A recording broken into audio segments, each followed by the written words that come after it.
Hey guys, welcome back to another video here on the Still Soul mental health space. Happy New Year! Now I know that I've posted other videos before this one, but I don't know if you kind of pick up that they're videos from last year. So I was actually supposed to post those in December, but December got away from me, so I'm playing catch up. Anyway, I hope y'all are doing good, and let's just get straight into today's video.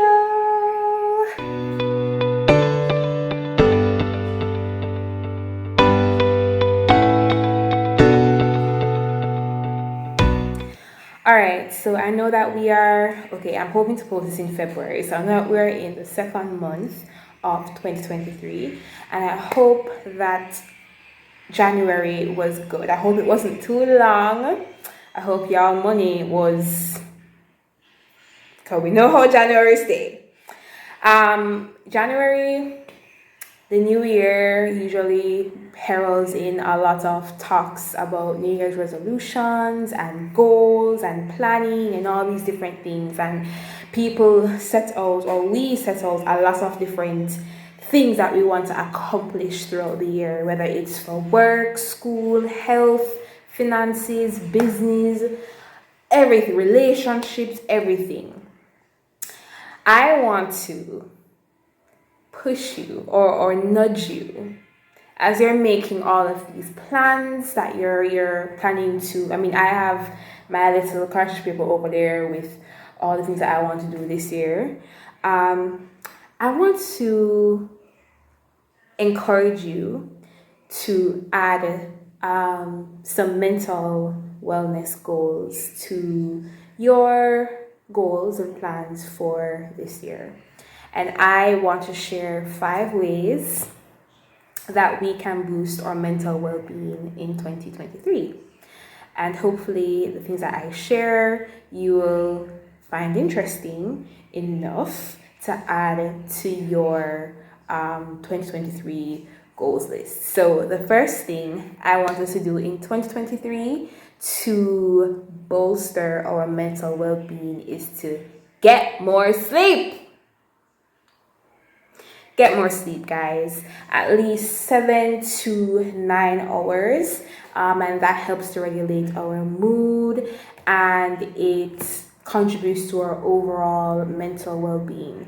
So it's very easy for us to get caught up in all of these different goals and all these different things that we have to do, that sometimes sleep is the last thing on our mind. However, being well rested contributes to us not only being productive enough to achieve all these different goals, but also helps us to feel, as I said before, it regulates our mood. So it helps us to feel better about ourselves.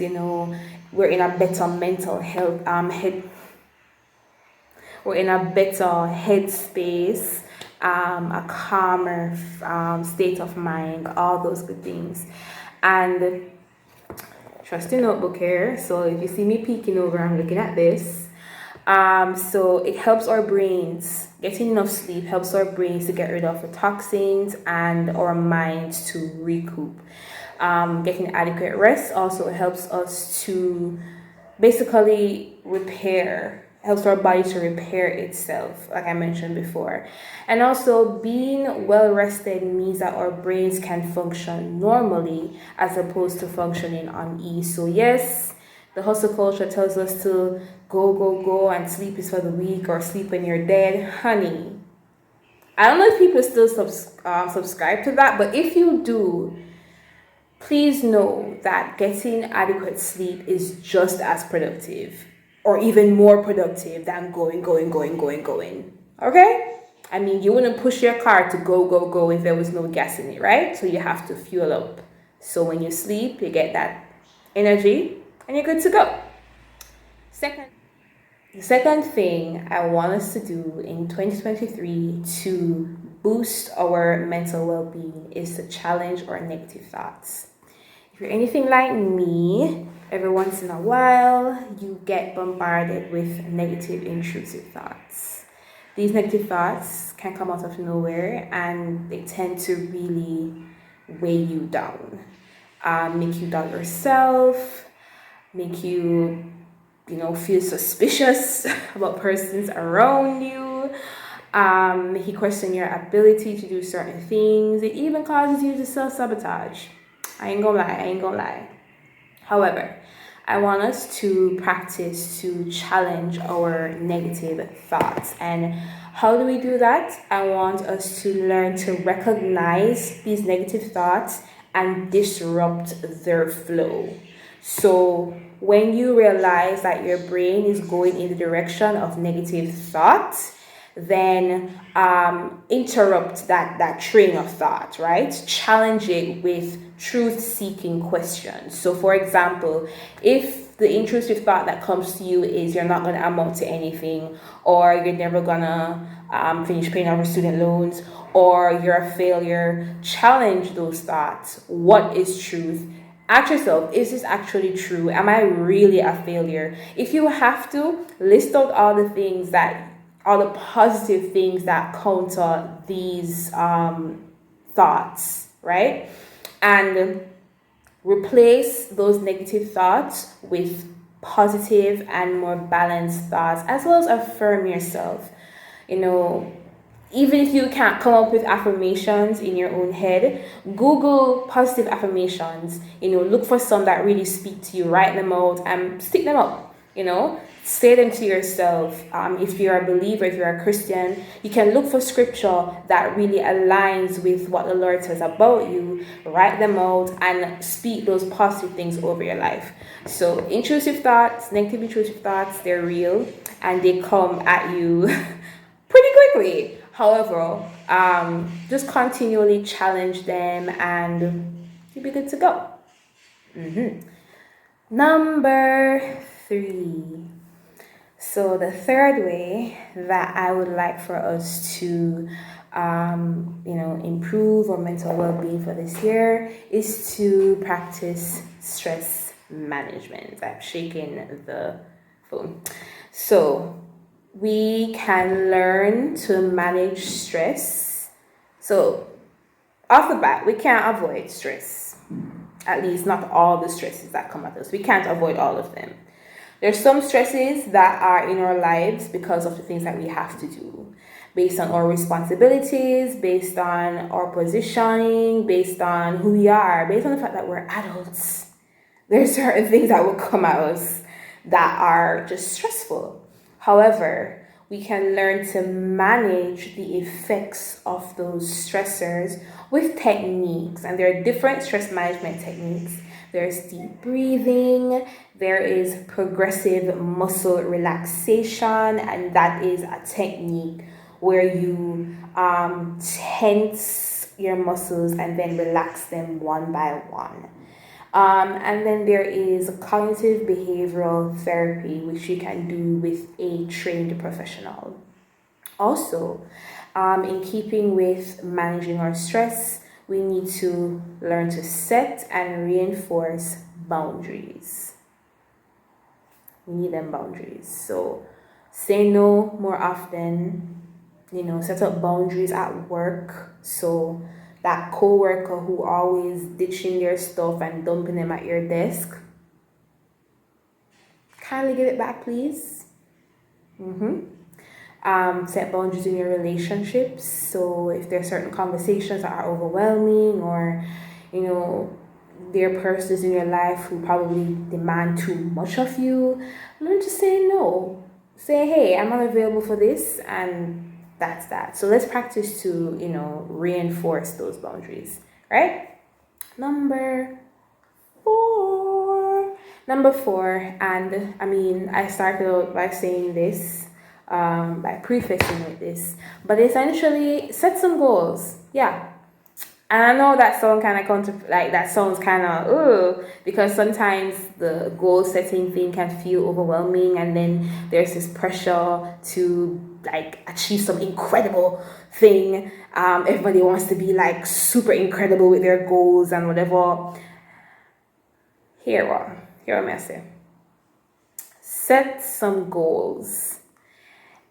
These are things, and the goals I'm talking about are things that can help you to work on self improvement and give you a sense of purpose.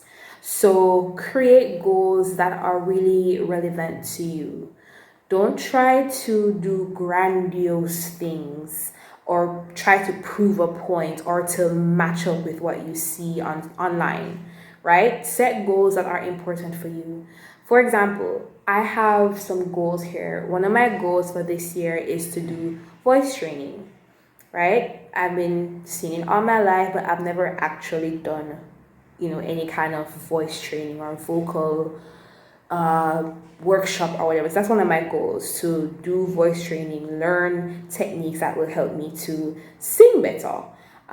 So set goals that are relevant to you, and you can use the SMART goal model, and that's basically setting goals that are specific, measurable, achievable, relevant to you, and time bound. So give yourself deadlines, or by this time I want to be able to do that, etc., etc., blah blah blah, and work at these goals bit by bit. So don't, and it can be overwhelming when you look at a goal when you look at a goal and you see the big picture, you see the big thing, and you can be like, oh my god, this is too much.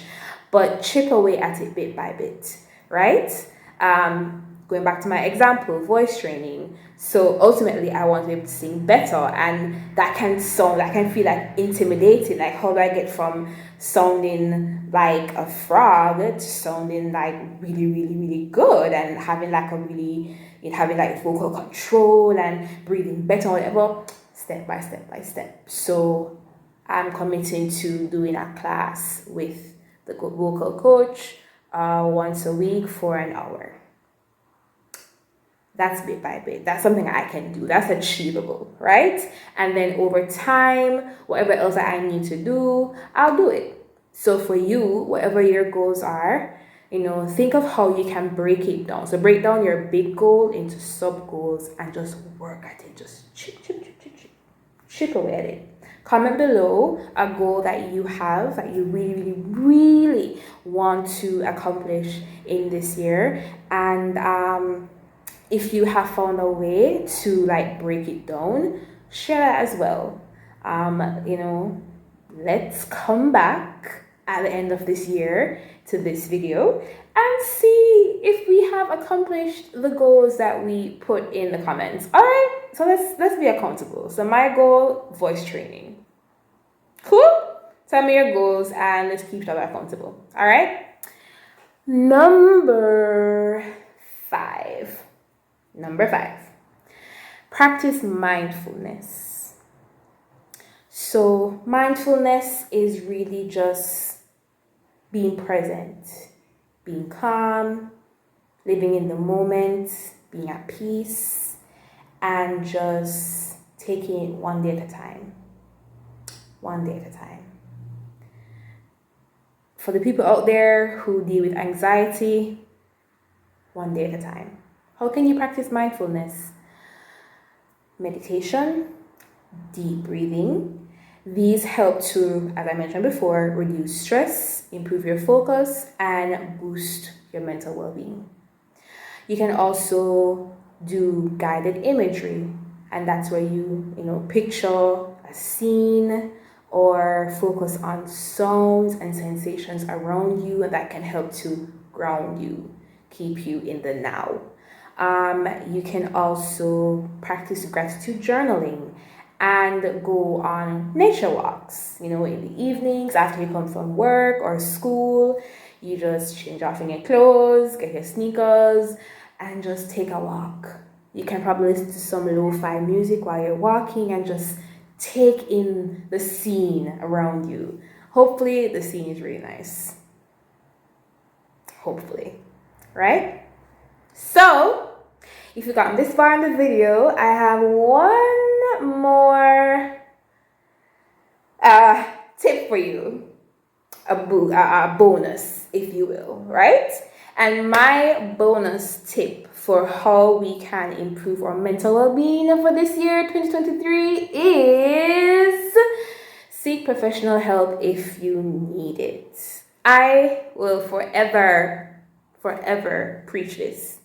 If you need to go to a therapist, if you're dealing with things that you or people around you can't really manage, see a therapist.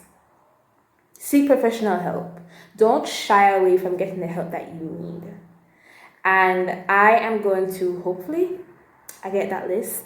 I'm going to link a list below of services that you can use for mental health support.